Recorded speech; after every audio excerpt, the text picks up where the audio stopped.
하나님께서는 우리 사람을 창조하시고 아름답게 지으셨다고 성경은 말하고 있습니다.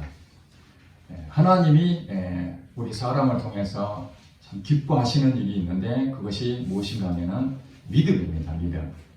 성경대로 말한다면은 히브리서 11장 6절 말씀 여러분 다 알고 계실 겁니다. 믿음이 없이는 하나님을 기쁘시게 할 수 없나니 하나님께 나아가는 자는 그가 계신 것과 또 그가 자기를 찾는 자들에게 상 주신 이심을 믿어야 할지니라. 그러니까 하나님께 나아가는 자가 누굽니까? 예수님을 나의 주인으로 모신 사람들 얘기합니다. 우리 성도들 얘기하는 거죠. 성도라면은 하나님이 계신 것과 하나님을 찾는 우리 자신이 하나님을 통해서 상을 받을 수 있다는, 상을 주시는 분이 하나님이시라는 것을 그거 믿으라는 거예요. 그렇기 때문에 우리가 살아가는 것이죠. 하나님을 기쁘시게 할 수 있는 방법은 여러 가지 있지만 그 중에 대표적인 것이 우리의 믿음이라고 성경은 말하고 있습니다. 그러므로 이 믿음이야말로 매우 중요하다는 것을 알 수가 있죠.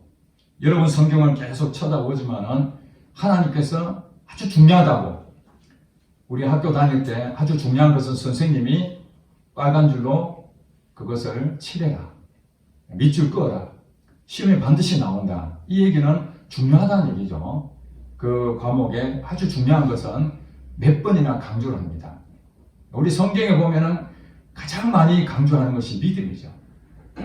믿음은 보이지 않습니다. 우리 눈에 보이는 것을 믿는 게 아닙니다. 보이지 않는 세계를 믿는 것이죠. 눈에 보이는 것은 잠깐이요, 눈에 보이지 않는 것은 영원하다. 하나님은 눈에 보이는 이 세상과 눈에 보이지 않는 영원한 세상을 하나님께서는 다 주관하고 계십니다. 하나님은 보이지 않지 않습니까? 영적인 존재이시기 때문에. 그래서 우리 육을 갖고 있는 우리는 하나님을 기쁘시게 할 수 있는 유일한 방법은 믿음으로 할 수 있다는 것입니다. 믿음이 있다면 믿음에 대한 순종을 해야 되는 것이죠. 나 하나님 믿습니다. 그렇게 고백합니다. 하나님은 살아계십니다. 그렇게 고백합니다. 그러나 그것이 진짜 하나님이 살아계시는 것을 본인이 그렇게 고백은 하지만은 진짜 하나님이 살아계심을 믿고 있는지는 확인을 해봐야 되는 거예요. 그래서 하나님께서는 우리 성도들에게 너가 나를 믿고 있느냐? 그것을 때때로 시험을 하십니다. 테스트를 한다는 것입니다. 구약 성경에 믿음의 조상이라면 아브라함을 꼽을 수가 있습니다. 교회를 좀 다니신 분들은 아브라함에 대해서 너무 많이 알고 있습니다. 아브라함이 시작부터 끝날 그 모든 인생에 대해서 줄줄 꿰차고 있을 정도로 익히 잘 알고 있는 얘기입니다. 오늘 본문 말씀도 여러분들이 여러 차례 말씀을 들었을 겁니다. 그러나 이 말씀이 오늘 우리에게 어떻게 적용을 해야 될 것인가? 이 말씀이 내게 믿어지고 이 말씀이 내 삶 가운데에 믿음으로 나타나야만 오늘 본문 말씀이 내게 유익한 것이 되지, 알고는 있지만 그것이 실제 우리 삶 가운데에 나타나지 않는다면 그 믿음은 살아있는 믿음이 아니라는 거예요. 불합격이에요. 불합격. 하나님은 원하시는 게 네가 나를 진짜 믿느냐? 그렇다면 그 믿음으로 행동해라는 거죠. 한번 보고 싶다. 자, 아브라함이 오늘 본문에서는 독자 이삭을 바치는 그 테스트를 하셨습니다. 22장 1절에 보니까 하나님이 아브라함을 시험하시려고 그를 부르시되 아브라함 하시니 그가 이르되 내가 여기 있나이다. 그리고 여호와께서 이르시되 너 아들 내 사랑하는 독자 이삭을 데리고 모리아 땅으로 가서 내가 내게 일러준 한 산 거기서 그를 번제로 드리라. 이게 굉장히 어려운 시험이 왔습니다. 오늘 본문에 분명하게 기록하기를 하나님께서 아브라함을 시험했다고, 믿음의 시험이죠. 시험을 했다고 했지만은 사실 이번만 시험을 한 것이 아니라 하나님께서는 아브라함을 부르실 때부터 오늘 이 아들을 바치는 것까지 여러 차례 시험을 하셨습니다. 여러분 하나님을 처음에 예수님을 나의 구주로 나의 주인으로 믿는 그 순간부터 이제 하나님은 여러분에게 끊임없이 믿음의 테스트를 해왔을 것입니다. 어떤 경우는 그 믿음을 통과할 때도 있고 그 믿음을 보여주지 못할 때도 있었을 것입니다. 그것이 바로 아브라함을 통해서 오늘 우리에게 말씀하시는 것입니다. 그 믿음이라는 것은 어느 한 부분만 믿는 것이 아니라 하나님 자신을 전적으로 나의 주인으로 신뢰하는 그 가운데에 우리의 환경, 우리에게 주어지는 여러 가지 이 사안들, 그 부분에서 한 가지씩 그 믿음의 훈련을 한다는 것입니다. 하나님께서는 아브라함을 부르실 때에 창세기 12장 1절부터 기록이 되어 있습니다. 하나님께서 아브라함에게 찾아오셔서 지금 너의 집과 친척, 고향, 아비 집을 떠나라. 갈 바를 알지 못하고 어디로 가야 되는지 모르고 하나님께서 아브라함에게 떠나라. 그리고 너를 통해서 큰 민족을 이룰 것이라는 그런 꿈을 주셨습니다. 비전을 주셨습니다. 그냥 가라 이것이 아니라 하나님께서는 항상 하나님의 자녀들에게는 꿈을 주십니다. 꿈을. 자, 요셉도 꿈을 주셨죠. 꿈을 꾸고 그 부모하고 형제들이 자기한테 절하는 꿈을 꾸지 않습니까? 그러면서 이제 하나님께서는 그를 인도해 가시는 거죠. 하나님의 원하시는 그 계획대로 요셉을 인도하신 것처럼 아브라함도 마찬가지입니다. 아브라함도 비전을 주시는데 그러나 알지 못하는 곳으로 떠나라 이렇게 했습니다. 아브라함은 하나님의 말씀을 따라갔고 이렇게 창세기 12장 2절 말씀에 나옵니다. 하나님 말씀을 따라갔다는 거예요. 이것이 믿음의 시작입니다. 우리는 보통 어디로 분명하게 그 장소를 정확하게 알려줘야 내가 그래도 그 집에 가서 살 수 있을까? 지금 아브라함이 지금 있는 곳에서는 사실 우상을 숭배하는 그런 지역이었고 또 당시에는 고향을 떠난다는 것은 언제 누구에게 죽음을 당할지 모르는 굉장히 위험한 그런 상황입니다. 그런데 하나님 말씀을 따라간다는 것은 그런 위험한 상황임에도 불구하고 내가 하나님의 나의 주인으로 여깁니다. 이 고백이거든요. 여러분 잘 아시기 바랍니다. 이 믿음이라는 것은 순종을 동반하게 되는데 내가 하나님 믿습니다 하지만은 행하지 않는다면 그건 순종이 안 되는 거죠. 순종하지 않는다는 것은 그분의 말씀을 지키지 아니했기 때문에 한마디로 말하면 당신이 나의 주인입니다. 이거 아니다는 거예요. 내가 주인이 되는 거죠. 하나님이 내게 말씀하신 걸 내가 순종한다는 것은 하나님이 나의 주인이십니다. 이 고백이거든요. 그러면 마땅히 그 믿음에 대해서 행동을 하게 되는 것입니다. 그래서 아브라함은 고향 땅을 떠나게 됩니다. 알지도 못하는 곳에. 자, 믿음이 시작됐죠. 아브라함 여정은 믿음으로 시작된 겁니다. 만약에 하나님 말씀을 따라가지 아니하고 나는 못 갑니다. 장소를 가르쳐주지 않는다면 저는 절대 못 갑니다 했다면은 그 믿음을 갖지 못한 것이죠. 결국에는 흘러 가서 가나안 땅이라는 곳에 갔습니다. 물론 그 당시에는 가나안 땅을 하나님께 주신 게 아닙니다. 흘러 가서 가나안 땅에 도착했습니다. 이때 하나님께서는 또 아브라함의 믿음의 시험을 합니다. 어떤 시험이 왔습니까? 그곳에 도착했더니 얼마 안 있어서 그 땅에 기근이 일어나게 된 거예요. 물이 없어서 먹을 것이 없다는 얘기죠. 고향 땅을 떠났더니 하나님께서 정말 유토피아 같은 놀라운 그런 집도 주시고 살터전을 주신다면 할렐루야 하겠지만은 하나님이 떠나라 해서 하나님 말씀 믿고 갔더니 어떤 일이 생깁니까? 오히려 자기 고향 땅보다 더 척박한 환경이 안 좋은 곳을 만나게 된 것입니다. 이것이 하나님께서 말씀은 안 했지만은 이 환경을 통해서 하나님께서 아브라함에게 시험하신 거예요. 자, 네가 내 말을 듣고 고향 땅을 떠나서 새로운 곳으로 왔는데 여기서 기근이 일어났다는 얘기 무엇입니까? 여기에서 내가 의지할 때는 환경이 아니구나. 이 땅이 아니구나. 하나님밖에 없구나. 내가 이 기근에서 살 수 있는 유일한 방법은 오직 하나님밖에 없구나. 그걸 하나님께서는 확인해 보고 싶은 것이죠. 그러나 아브라함은 그 환경에서 자기 머리를 생각했습니다. 상식적으로 생각했을 때 물이 없으면 물이 있는 곳 찾아다녔거든요.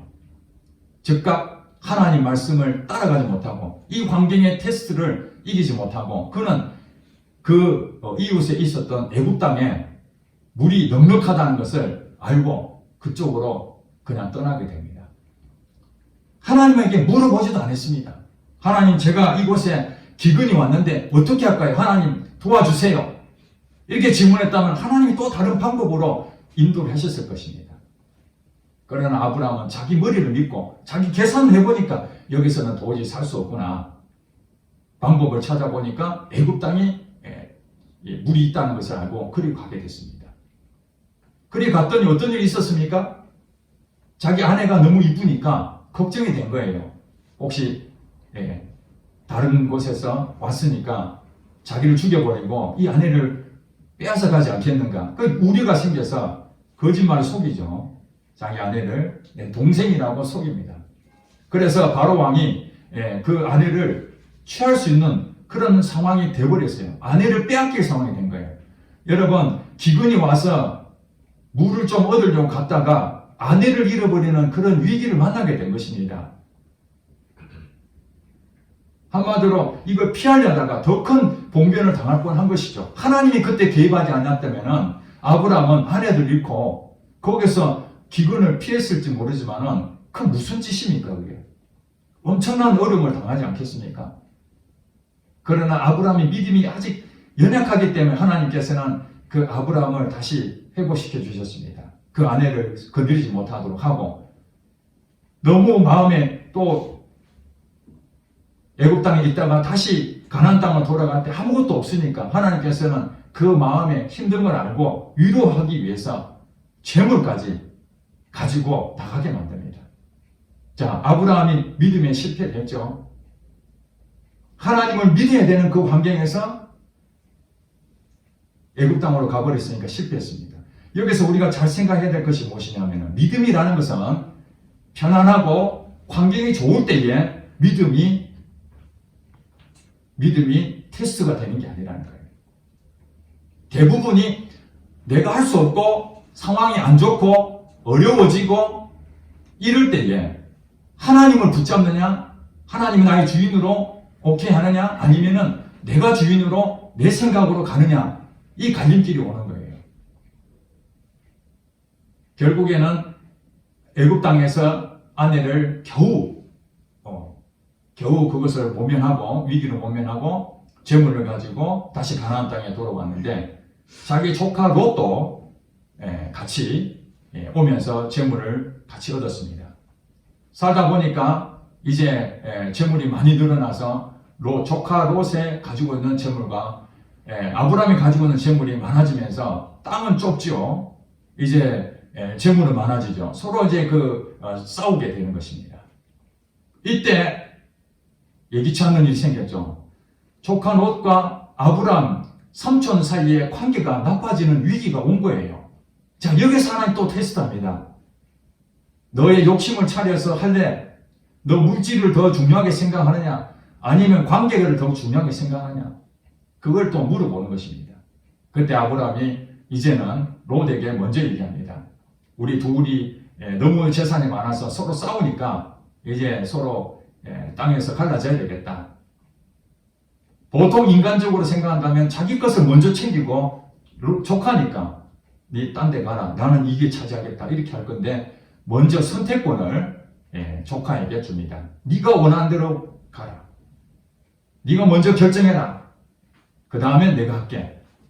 이것이 하나님께서 이 물질에 대한 부분들을 또 관계에 대한 부분들을 테스트를 했는데 이때 아브라함은 성공한 것이죠. 합격한 것이에요. 조카 롯에게 양보한 것입니다.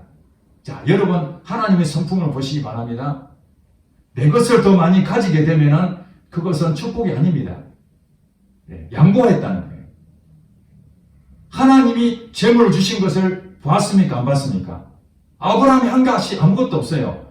애굽 땅에 가서 오히려 큰 봉변을 당할 뻔했는데 하나님께 자기에게 위로해 주신다고 아내도 다시 회복시켜 주시고 재물까지 주신 것을 그가 봤습니다. 아, 하나님께서 재물을 주시구나. 그러니 이 재물은 하나님 것입니다.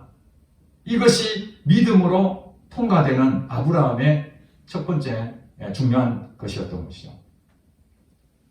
조카 롯은 어땠습니까? 가장 좋은 땅이 있다고 생각해서 사실은 롯도 아닙니다. 삼촌이 먼저 선정하십시오. 이래야 되는데 롯은 옳다구나 잘됐다 해서 가장 좋은 아름다운 땅을 선택해서 갔는데 그 땅이 소돔과 고모라 땅이었던 것이에요. 멸망의 땅이었습니다. 죄악의 도시였습니다. 결국에 선택을 잘못하면 망하는 것도 보여주신 것이죠. 여기서 통과했지만 그 다음에 하나님께서 아브라함에게 너의 아들을 통해서 큰 민족을 이룰 것이다 약속을 하셨는데 10년이 지나도 아이가 없는 거예요. 그래서 아내 사라가 여보 이러다가는 우리 아이를 가질 수가 없는데 여종을 통해서라도 하자. 이 똑같은 테스트를 하는 것입니다. 믿음이라는 것은 하나님 약속을 주셨으면 그 응답이 반드시 할 것이니까 끝까지 기다리는 거예요. 이 기다리는 테스트를 하나님께서 물어보시는 것입니다. 그러면은 사라가 그렇게 하자 그러면 아브라함 어떻게 해야 됩니까? 아니야. 하나님께서 분명히 당신을 통해서 자녀를 주신다 했으니까 믿어야 되는 거예요. 그런데 아브라함은 재물을 얻은 것은 하나님 주셨다는 것을 경험했지만은 자녀를 하나님 주신다는 것은 경험하지 못했기 때문에 인간의 생각을 했을 때 그렇다. 당신이 지금 나이는 들어가고 경수가 다 끊어져서 이제는 아이를 가질 수 없는 나이가 됐는데 더 시간이 끌다가는 결국 아무것도 안 되겠구나. 또 당신 말고 다른 자녀를 준다 하더라도 그 후사를 삼아야 되겠나 지금이라도. 그렇게 해서 아이를 갖게 됐는데 여러분 잘 아시다시피 하나님이 약속의 자녀가 아닌 이스마엘을 낳음으로써 지금까지도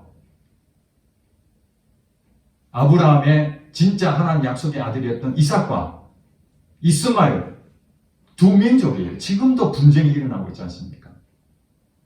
그게 또 실패한 거예요. 나중에 하나님께서는 99세가 돼서 아브라함 찾아와서 내년 이맘때에 이제 너에게 아들을 줄 것이다. 25년이 지난 겁니다. 하나님이 아들을 주겠다고 약속했던 25년이 지났어요. 그러니까 이스마엘을 낳고 15년이 또 지난 거예요. 10년을 기다려도 없어서 이스마엘을 낳았는데 그 뒤에 또 15년이 지난 어느 날 하나님께서 아브라함이 찾아오셔서 이제 내년에 아들을 준다니까 아브라함이 뭐라고 생각한 줄 아십니까? 피식 웃었어요. 자기 마음에 웃으면서 하는 얘기가 아니 내 나이가 어떻게 되고 우리 아내 나이가 어떻게 됐는데 지금 와서 무슨 아들을 주신단 말인가 하고 불가능하다 이렇게 생각하고 있는 거예요. 즐거워서 웃는 것이 아니라 정말 어이없다. 하나님 지금 25년 전에도 이스마엘 낳을 때도 기다리다 못해서 낳았는데 15년이 더 지났으니 이거는 완전히 불가능한 일인데 하나님 주신다니 말도 안 되는 얘기입니다. 그런 마음이었죠. 그러나 하나님께서 내년 이맘때에 아들을 낳게 될 것이다. 결국에는 1년 뒤에 아들을 낳게 됩니다. 그 사람이 이삭이었죠. 여기까지 하나님께서 여러 차례 시험을 하셨는데 아브라함은 이제 하나님께서 이 아들을 100세의 아들을 주셨구나. 진짜 불가능한 줄 알았는데 하나님 주셨구나. 그 생각하니까 얼마나 마음이 뜨거워졌겠습니까? 그래서 열심으로 이 아들을 잘 기르고 했는데 그런데 어느 날 오늘 본문 22장에 어느 날 하나님께서 또 시험을 하시게 된 겁니다. 이 장성한 아들이 아닙니다. 정확한 나이는 알 수가 없지만 대략 13세, 15세 그 사이 정도 되지 않았겠나 그렇게 추정을 합니다. 근데 하나님께서 뭐라고 말씀하십니까? 오늘 본문 말씀처럼 너의 사랑하는 독자 이삭을 데리고 모리아 땅으로 가서 그를 번제로 드리라. 한마디로 이삭을 죽이라는 거죠. 내게 바치라는 거예요. 아니 25년을 기다려서 아들을 주셨는데 그 아들하고 이제 알콩달콩 자기 모든 것을 다 줘도 아깝지 않은 그 아들의 그 사랑에 푹 빠져있는 아브라함에게 어느 날 찾아오셔서 이제 그건 내놔라 이러니 얼마나 기가 막히겠습니까? 이 믿음이라는 것은요, 좋을 때에 하는 것이 아니죠. 독자, 딱 아들 하나밖에 없는 하나님 약속에 주셨던 이 아들을 달라는 거예요. 이것이 하나님께서 아브라함에게 너 나를 진짜 믿고 있어? 네가 나를 주인으로 생각하고 있어? 이것을 한번 다시 테스트한 것입니다. 그런데 아브라함의 이제 반응을 우리가 보셔야 됩니다. 어떻게 반응했느냐? 3절에 보니까 아브라함이 아침에 일찍 일어나. 자, 여러분 보세요. 언제 일어났어요? 아침 일찍 일어났어요. 하나님 말씀을 듣고 고민하고 하루 지나고 이틀 지나고 우리가 어떤 결정할 때에 쉽게 결정 못하면 어떻게 됩니까? 하루만 시간을 달라. 일주일만 시간을 주세요. 내가 결정을 못합니다. 고민해야 됩니다. 지금 이럴 상황이잖아요. 아들을 지금 바쳐야 되니까.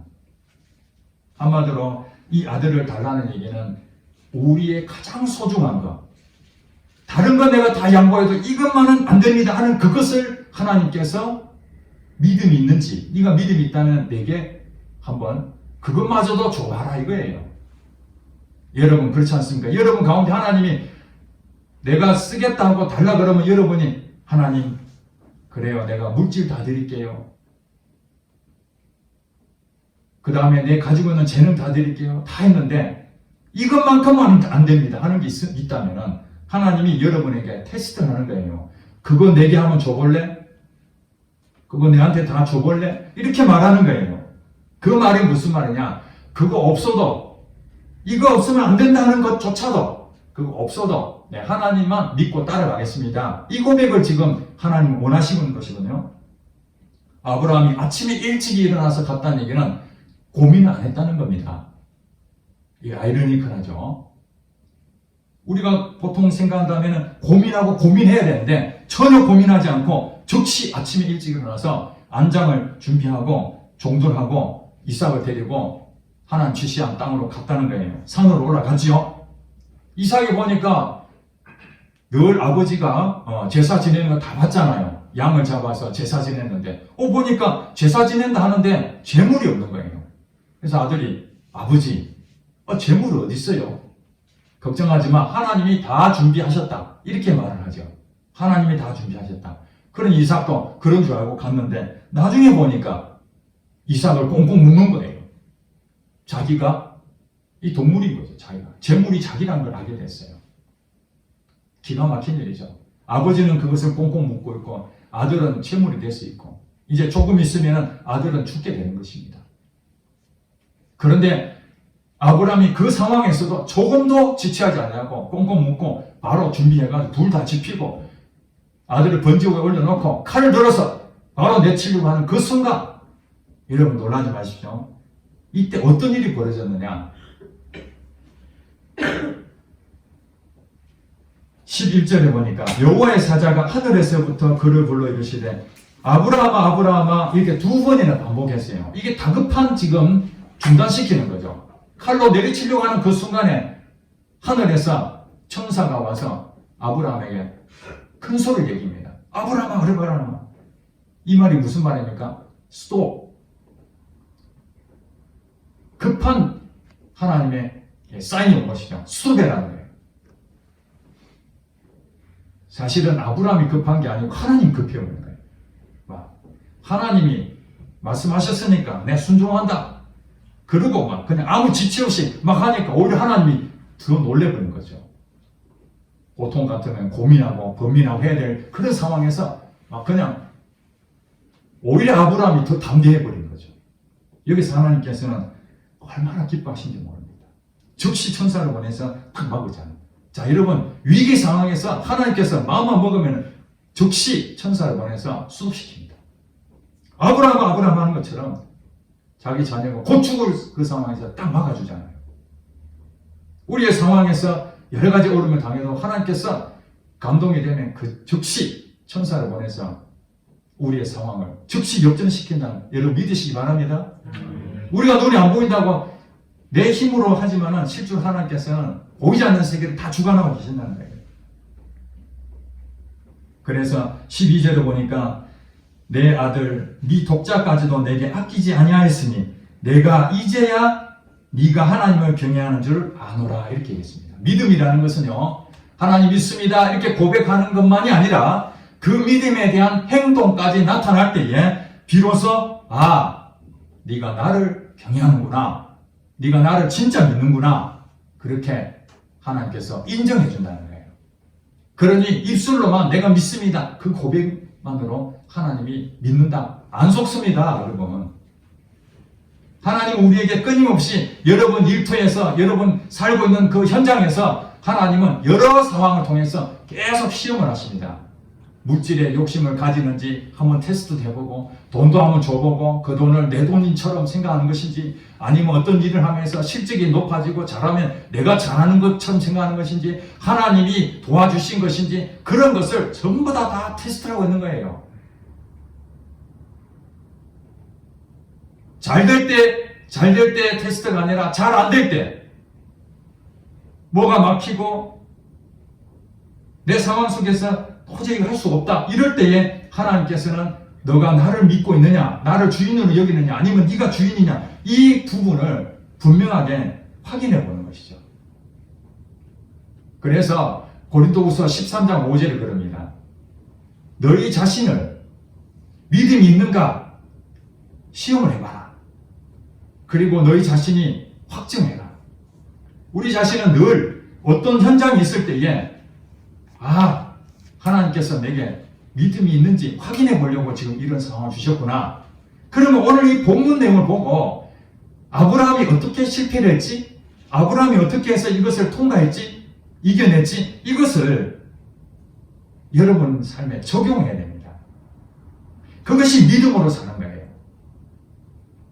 자기의 모든 것을 아낌없이 드렸던 이 아브라함이 나중에 해석을 해놨습니다. 아브라함이 어떻게 해서 주저하지 아니하고 자기 아들을 기꺼이 편한 마음으로 드렸을까? 그것이 히브리서 11장 19절에 아브라함이 이렇게 생각했다는 거예요. 하나님께서 이삭을 죽은 자 가운데서 다시 살리실 줄로 생각한지라. 이렇게 나와 있어요. 히브리서 11장 19절에 어떻게 해서 우리가 고민하고 이거 드려야 되나 말아야 되나 그런 결정 생각하지 않냐고 죽여야 되겠다고 그렇게 하는 것은 하나님께서 어떻게 아브라함이 이삭을 얻었습니까? 100세의 아들을 얻었잖아요. 인간의 힘으로 안 된다는 것을 하나님이 아들 주신 것을 경험했잖아요. 그러니까 이 아들이 죽는다 하더라도 하나님 살릴 거야. 이 믿음이 생기니까 주저하지 않고 말씀에 순종했다는 거예요. 자, 믿음이라는 것은 처음에 우리가 경험하지 못하면 주저합니다. 야, 이게 되겠나? 내 머리가 먼저 앞섭니다. 내 생각이 앞섭니다. 그래서 실패를 경험합니다. 그때 내가 잘못했구나. 그러면서 다시 수정합니다. 그러다가 하나님이 주신 기적을 체험하게 되면 하나님이 이렇게 하셨구나. 여러분, 하나님이 내 노력도 안 했는데 물질을 주시면 이거 하나님 주셨구나 생각하면 다음에 또 물질이 없어지면 또 하나님 주시겠지 이렇게 생각되는 것이 바로 믿음으로 가는 것이죠. 그것이 믿음의 지경이 넓혀지는 거예요. 믿음은 처음부터 생긴 것이 아닙니다. 하나님께서 아브라함의 믿음의 조상으로 만든 것은 처음부터 믿음이 탁월한 것이 아니라 실패하고 또 다시 회복하고 또 여러 가지 믿음의 테스트 과정을 거쳐서 비로소 아브라함이 믿음의 조상이 된 것이거든요. 그러니까 우리의 영역에서 어떤 부분에서는 믿음이 연약해서 넘어질 때가 있고 어떤 부분은 믿음으로 바로 뿌리를 내려서 그걸 늘 이길 수가 있습니다. 그러니 우리가 늘 넘어지는 부분을 계속 하나님은 또 여러분의 또 테스트할 겁니다. 넘어지면 다음에 또 와서 또 테스트합니다. 똑같은 상황을 또 줍니다. 그래서 결국에는 그것을 넘어서게 만드는 거예요. 그래서 믿음이 장성한 자가 되어서 하나님께서는 그 사람이 축복받는다는 겁니다. 17절에 보니까 내가 내게 큰 복을 주고 내 씨가 크게 번성하여 하늘의 별과 같고 바닷가의 모래와 같게 하리니 내 씨가 그 대적의 순문을 차지하리라. 16절에 그랬잖아요. 네가 이같이 행하여 너의 아들 내 독자도 아끼지 아니하였은즉 자, 믿음으로 순종한 결과 너에게 하나님께서 열매를 주실 것이다. 신명기 8장 2절에 그럽니다. 하나님께서 이스라엘 백성들에게 광야 생활하는 그들에게 내가 너를 시험하여 너의 마음이 어떠한지, 내 명령을 지키는지 지키지 않는지 내가 그거 보기를 원했다. 하나님께서는 우리를 테스트하는 것인데, 이 믿음의 이 테스트라는 것은 즉 말해서 내 마음이 어떠한지를 하나님께서 재보는 거예요. 그 기준이 뭐냐? 하나님 말씀을 따라 순종하느냐 순종하지 않냐는 거예요. 그러니까 우리는 우리 마음이 내 생각과 내 경험과 내 가지고 있는 가치관으로 선택하게 되면 내 마음이 하나님 마음이 없는 것이죠. 그래서 하나님 마음이 내게 가득 채워지면 하나님 말씀에 순종이 쉬워지는 거예요. 아브라함이 하나님 마음을 딱 가졌어요. 독자 이삭을 주셨는데 이걸 다시 달라는 얘기는 이거 없애버리겠다는 것이 아니라 나를 테스트하는 거구나. 아, 이 독자 이삭을 통해서 하나님 씨를 통해서 크게 번성한다 했는데 이삭이 죽으면 안 되지 당연히. 그런데 죽인다는 얘기는 다시 살리신다는 얘기 아니야. 벌써 여기까지 간다는 거죠. 하나님 마음이 읽어지니까 쉽게 동의를 해버린 거예요. 그런데 하나님 마음을 읽지 못하면 내 마음 가지고는 도저히 상상할 수 없는 그런 힘든 일이 되는 것이죠. 여러분 인생에 살면서 어려움을 겪고 내가 어떻게 이것을 헤쳐나가야 되냐 그런 여러 가지 문제가 생길 때마다 하나님이 사인을 오면은 하나님 마음을 생각하셔야 됩니다. 이거 나를 죽이려고 하시는 것인지 나를 살리려고 하시는 것인지 그걸 생각해서 이것은 하나님이 내게 유익함을 주시려고 하는 것이구나. 그러면은 두려워하지 마시고 하나님 말씀이 내 머리에 이해가 안 되더라도 아멘 하고 가다 보면은 하나님께서 길을 다 여시는 거예요. 이게 믿음으로 사는 사람입니다. 믿음에 사는 사람들은 믿음으로 사는 사람은 하나님 축복해 주십니다. 너가 나를 위해서 너의 독자까지도 다 버렸는데 내가 너한테 복을 붓지 않겠냐. 지금 이 약속을 하시는 거잖아요. 인간의 머리로 그렇게 열심히 해가지고 돈을 벌고 자기 인생을 성공하려고 애를 쓰는 거기에 어떻게 하나님 복을 주시겠습니까? 그건 실패밖에 없는 것이죠. 하나님 원하시는 것은 하나님께 나의 인생 전부를 걸고 하나님 뜻이라면 하나님 말씀이라면 내가 다른 건 몰라. 거기만큼은 내가 목숨을 바치겠습니다. 그런 마음으로 가다 보면은 하나님께서 시간과 그 부분은 하나님 때를 알고 계시잖아요. 나의 가장 좋을 때에 하나님께 물붓듯이 부어지는 축복이 여러분에게 임할 줄로 믿습니다. 아멘. 네, 기도하겠습니다.